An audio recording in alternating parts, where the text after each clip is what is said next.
காலையில முழிச்ச உடனே ஒரு சின்ன அறைக்குள்ள உட்காந்துக்கிட்டு இந்த மாசம் சாப்பாட்டுக்கு எவ்வளவு ஆகும், படிக்கிற புத்தகத்துக்கு எவ்வளவு செலவாகும்னு கணக்கு போட்டுக்கிட்டே நாம ஏன் இப்படி கஷ்டப்படுறோம்னு என்னைக்காவது யோசிச்சிருக்கீங்களா? நம்ம கூட படிச்சவன், நம்மளோட குறைவான மார்க் வாங்கினவன் எல்லாம் இன்னைக்கு பெரிய கார்ல போறான். ஆனா நாம இன்னும் அதே இடத்துல நின்னுட்டு இருக்கோமேன்னு மனசுக்குள்ள ஒரு பெரிய பாரம் அழுத்தம். இதுக்கு காரணம் கடவுளோட சாபமோ இல்ல அவனுக்கு கிடைச்ச அதிர்ஷ்டமோ கிடையாது. வெற்றியாளனுக்கும் தோல்வியாளனுக்கும் பணக்காரனுக்கும் ஏழைக்கும் நடுவுல இருக்கிற ஒரே வித்தியாசம் அவங்களோட தினசரி பழக்க வழக்கங்கள் தான். 2000 வருஷத்துக்கு முன்னாடியே ஒரு மனுஷன் ஏழையா இருக்கிறதுக்கும் அவன் பெரிய செல்வந்தனா மாறுறதுக்கும் காரணமான 10 பழக்கங்களை வள்ளுவர் ரொம்ப ஆழமா சொல்லிட்டு போயிருக்காரு. இதுல குறிப்பா நான் 8வதா சொல்ல போற அந்த ஒரு பழக்கம் உங்க தலையெழுத்தையே மாத்தி எழுதுற அளவுக்கு வலிமையானது. அதனால ஒவ்வொரு வார்த்தையும் ரொம்ப கவனமா கேளுங்க. உலகத்துல பணக்காரனுக்கும் ஏழைக்கும் இருக்கிற முதல் மிகப்பெரிய வித்தியாசம் அவங்களோட சிந்தனை தான். உள்ளுவதெல்லாம் உயர் உள்ளல்னு வள்ளுவர் சொல்றாரு. ஏழை எப்பவுமே இந்த மாசத்தை எப்படி ஓட்டுறது, வர்ற சம்பளத்துல எப்படி கடனை அடைக்கிறதுன்னு ரொம்ப சின்ன வட்டத்துக்குள்ளேயே யோசிப்பான். ஆனா ஒரு பணக்காரன் அடுத்த 5 வருஷத்துல நாம எந்த இடத்துல இருக்கணும்னு யோசிப்பான். உங்க கனவு ஒரு பெரிய அரசு தேர்வு எழுதி அதிகாரி ஆகிறதா இருக்கலாம், இல்ல ஒரு தொழிலதிபரா ஆகிறதா இருக்கலாம். ஆனா உங்க இலக்கு பெருசா இருந்தாதான் உங்க உழைப்பும் பெருசா இருக்கும். நான் இருக்கிற நிலைமைக்கு இதெல்லாம் நடக்குமான்னு சந்தேகப்படுறவன் என்னைக்கும் ஏழையா தான் இருப்பான்.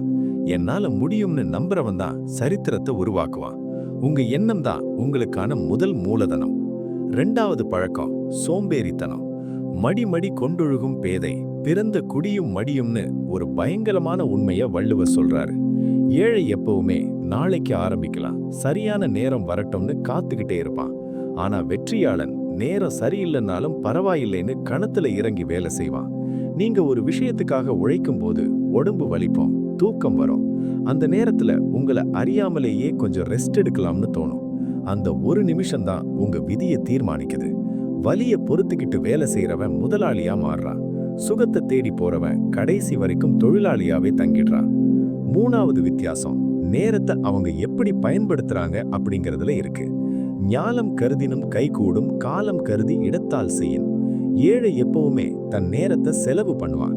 தேவையில்லாத விஷயங்களை பார்க்கறது, மத்தவங்கள பத்தி பேசுறதுன்னு நேரத்தை கொல்வான்.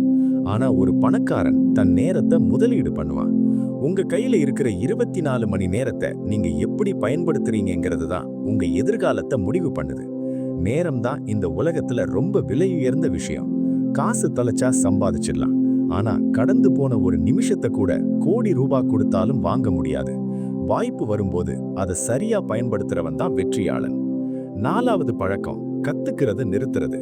தொட்டனை தூரும் மணற்கேணி, மாந்தர்க்கு கற்றனை தூரும் அறிவு.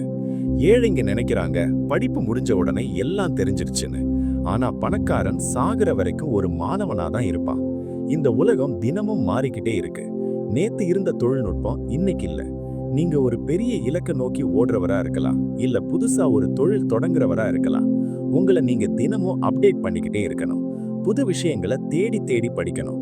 யார் ஒருத்தர் அறிவை வளர்த்துக்கிறத நிறுத்துறாரோ அவர் வளரதையும் நிறுத்திடுறார்.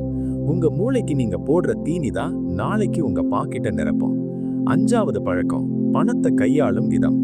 ஆகாறு அளவு இட்டிதாயினும் கேடில்லை, போகாறு அகலாக்கடை. ஒரு ஏழைக்கு வருமானம் அதிகமானா அவன் முதல்ல பண்றது தான் செலவை அதிகப்படுத்துறது தான்.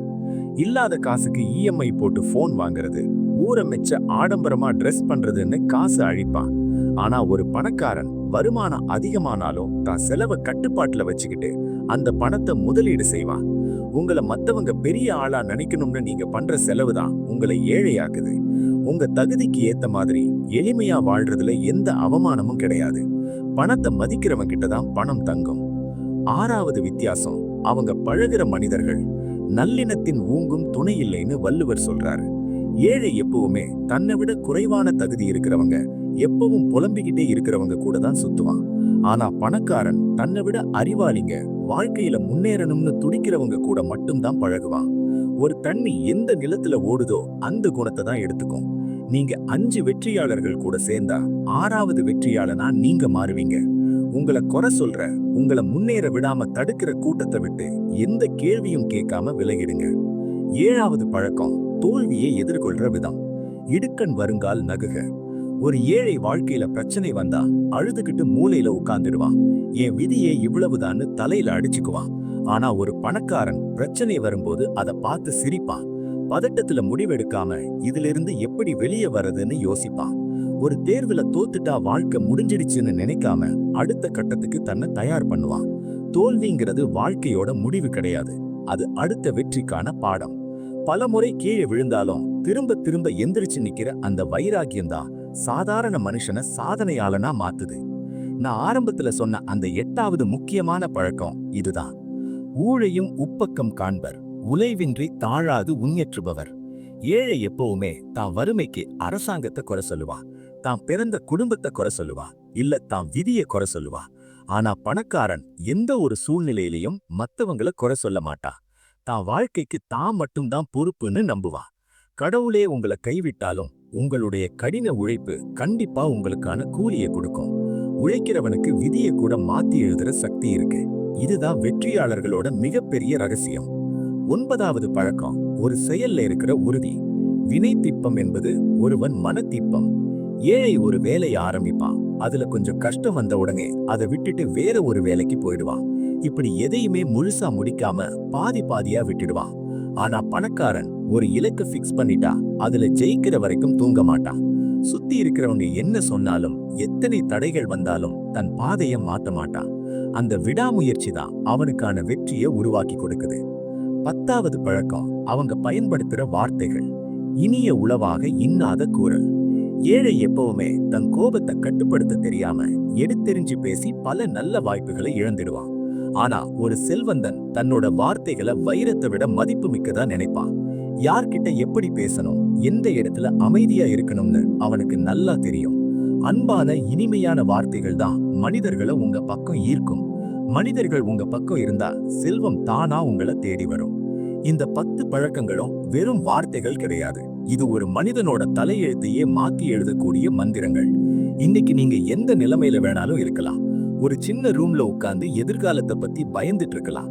ஆனா உங்க பழக்கங்களை மாத்திக்கிட்டா உங்க எதிர்காலம் கண்டிப்பா மாறும். இப்போ உங்க மனசாட்சி கிட்ட நேர்மையா ஒரு கேள்வி கேளுங்க. இந்த 10 பழக்கங்கள்ல எந்த கெட்ட பழக்கம் உங்களை இத்தனை நாளா முன்னேற விடாம தடுத்துக்கிட்டு இருக்கு? உங்களோட சோம்பேறித்தனமா, இல்ல தேவையில்லாத செலவு பண்ற பழக்கமா? அதை தைரியமா காமெண்ட்ல பதிவு பண்ணுங்க. உங்க குறைய நீங்க வெளியில சொல்லும் போதே அதை திருத்திக்கிற பக்குவம் உங்களுக்கு வந்துடுச்சுன்னு அர்த்தம். தொடர்ந்து உங்க கனவுக்காக போராடுங்க. வெற்றி கண்டிப்பா ஒரு நாள் உங்க கதவை தட்டும்.